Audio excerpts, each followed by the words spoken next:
Alright, so you guys can't really see it, I don't think, but basically behind this plate, which is an L bracket, we put our Flaming River cutoff switch. So this big bad boy is going to mount it in there like that, and we're going to run this threaded rod off of it. It goes out the back of the car. That allows you to turn it on and off on a master cutoff switch, which is required for IHRA and NHRA and the speeds that we actually are going to hopefully be running. So, good thing to do. Plus, you can just come out to the back of the car. If you don't want it to kill the battery, pop it off. Car shuts off. You don't have to worry about anything draining. Super. That's why we're going to use this. So, we're going to get this mounted, but while I'm letting that cool down, I'm going to go ahead and we're going to mount the battery box right here in this corner as well. Now, the whole reason I put that inboard is so I have more room for that battery box, because I also want to put the fuel cell as far over here as I can. Basically, I'm trying to balance it so that with a driver, my weight side to side is relatively the same. So, I'm like 200 pounds, so putting everything over here on this right corner should help out a little bit. Let's see if it works or not.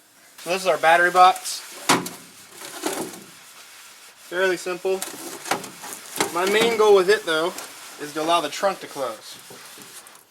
So I think right there, it's kind of in the way of a light, but I think I can actually get it over a little further, and it will still work. So, see, that's barely going to fit, but I don't get any contact, which is exactly what I want. So I'm going to back it off a little this way, so I have room to put the lid on.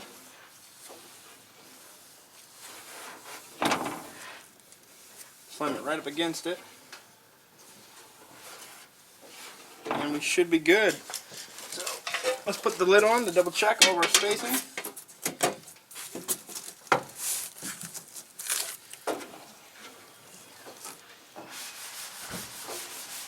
Looks like we go down without a problem.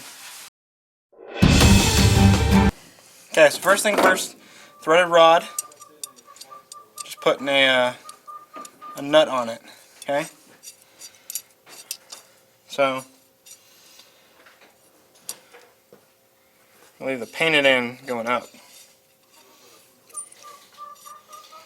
Pretty simple. Throw a washer on it.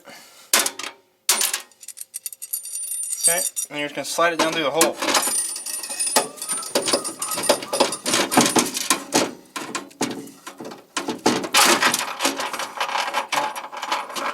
Now you're going to have to turn this washer, this nut, until it's at the height you want. So with our battery in there, we'll see where we want it. This piece will go over the top of the battery, in between, and that's our hold down. So I'll go get the battery, we'll put it in here, and we'll see exactly where we want it. Down here, I've already tightened this one up a little bit, so all you're going to do is cinch that one tight, and then just wherever you're even, cut it off with a hacksaw. So now I got to sit here and spin this one up. It takes forever, goes super long, but like I said, once you get it up there, just take your either a hacksaw or your grinding disc, zap it off, or you can undo the bolt from the top, take it and then go cut it off on your bandsaw or something else. That'll make it easier. So I know what I'm going to do. I'm going to actually use the bandsaw, so I'm going to take it back off.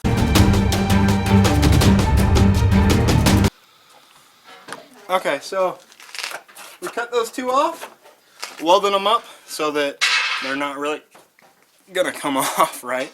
Now we can just do them from the top, snug them down with a socket wrench, and then we'll go ahead and put the battery back in. Then we'll tighten up the top so we got a secure battery mount. Let's drop it down.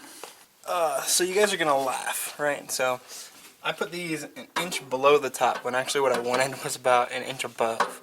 Wasn't thinking. Okay, so pretty much ignoring the situation here with the battery box, since I was stupid and I need to put the threads all the way through. I'm going to cut those off, get some more all thread, thread it up there, new nuts. It'll be fine. So no big deal with that one. I just put it an inch low when I should have put it an inch high.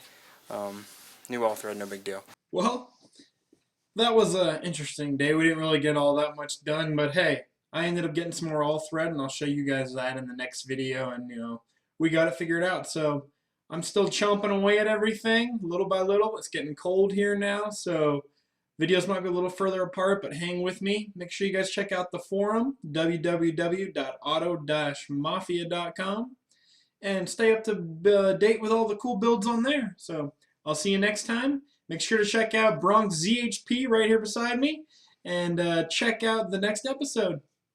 Do the fuel system. Let's do it.